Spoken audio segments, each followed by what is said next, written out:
Magandang araw sa ating lahat. Tayo po ay magluluto ng ginataang hulog-hulog. Ito ay karaniwang kinakain ng mga taga-probinsya. Ito ay masarap sa almusal at masarap din na merienda. Tara, luto po tayo. Ingredients sa pagluluto: 1 kilo ng kamoting kahoy. Kailangan din natin ng gata ng niyog. Kailangan natin ng kalahating tasa ng asukal. Kailangan din natin ng kaunting asin at 1 kurot ng anis. Balatan na po natin ang kamoting kahoy. Tinatawag din itong kanggos o balinghoy sa Kabikulan. Bilanghoy naman sa Waray. Kayo mga sangkay, anong tawag nito sa inyo?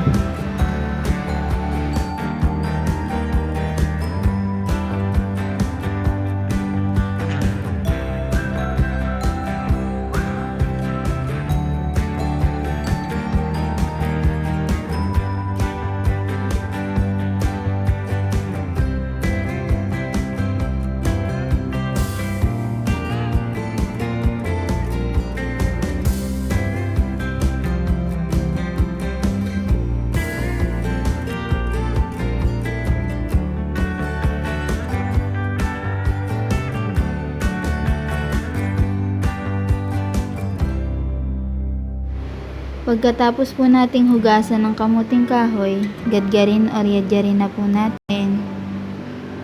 May napanood ako na isang video na pwede daw gadgarin ang kamuting kahoy sa gadgaran ng keso. Nasubukan nyo na po ba ito? Sa palagay ko, hindi mapipino ang kamuting kahoy sa gadgaran ng keso kasi hindi naman po iyon pino.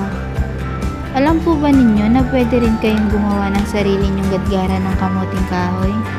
Lata lang ng gatas ang ginagamit namin noon.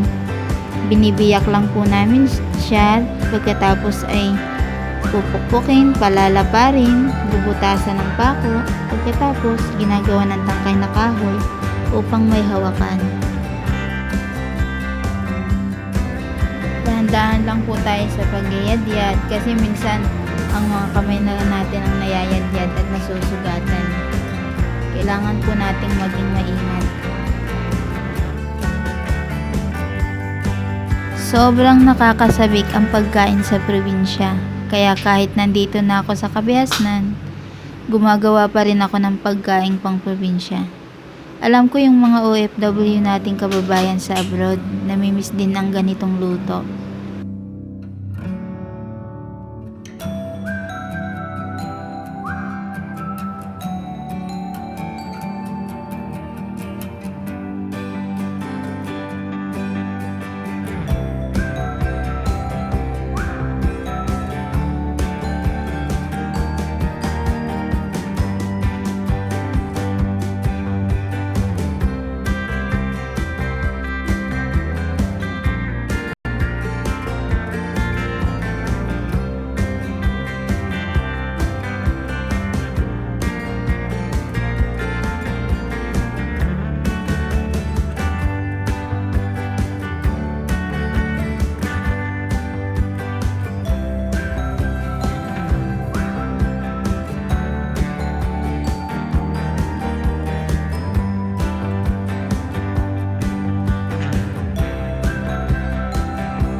Pagkatapos po nating gadgarin, pigain po natin ang kamuting kahoy sa isang malinis na lampin o tela upang matanggal ang katas nito.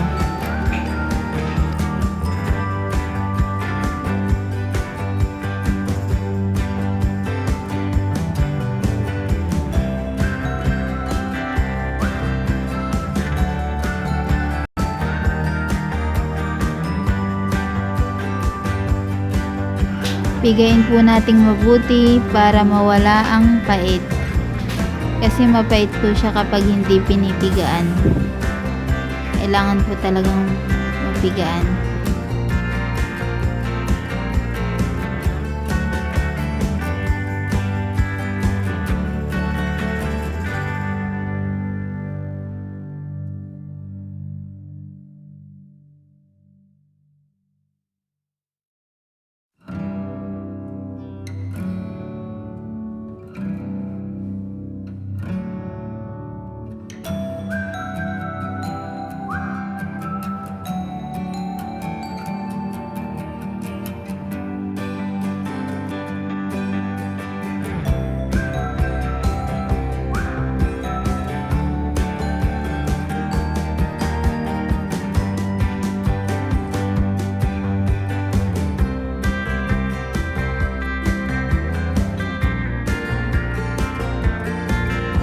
Ilagay po natin sa isang malinis na lalagyan ang pinigang kamoting kahoy.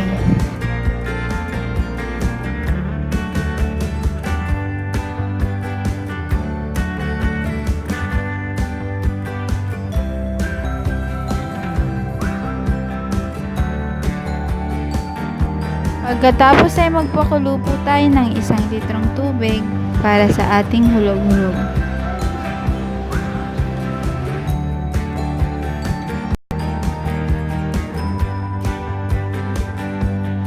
Umpisahan na po nating bilugin ang kamoting kahoy.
Kapag kumulo na po yung tubig, isa-isa na po nating ilalagay ang mga binilog na kamoting kahoy.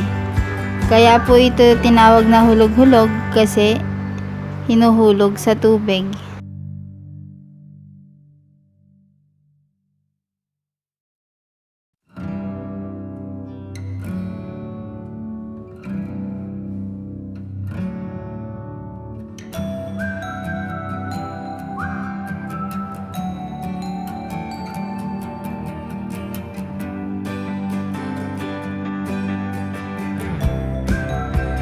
Ilagay na po natin ang 1 kurot na anis at ang asin. Kaunting asin. Kapag kumulo na po ang tubig at medyo naluto ng hulog-hulog, ilagay na po natin ang asukal.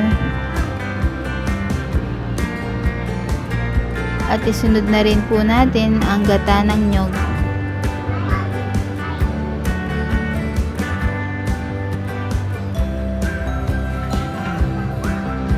Haluin po natin at lutuin po natin sa loob ng 30 minuto.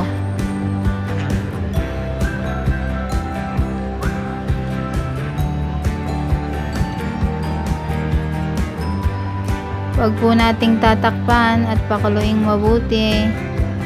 Medyo napalaki po yung gawa ko. Pwede rin pong maliit kung gusto nyo pong mabilis maluto. Maraming salamat po sa panonood. Gustuhan nyo po ang luto ko, paki-like po ng aking video. At kung hindi naman po, comment lang po kayo sa ibaba. Maraming salamat po sa panonood.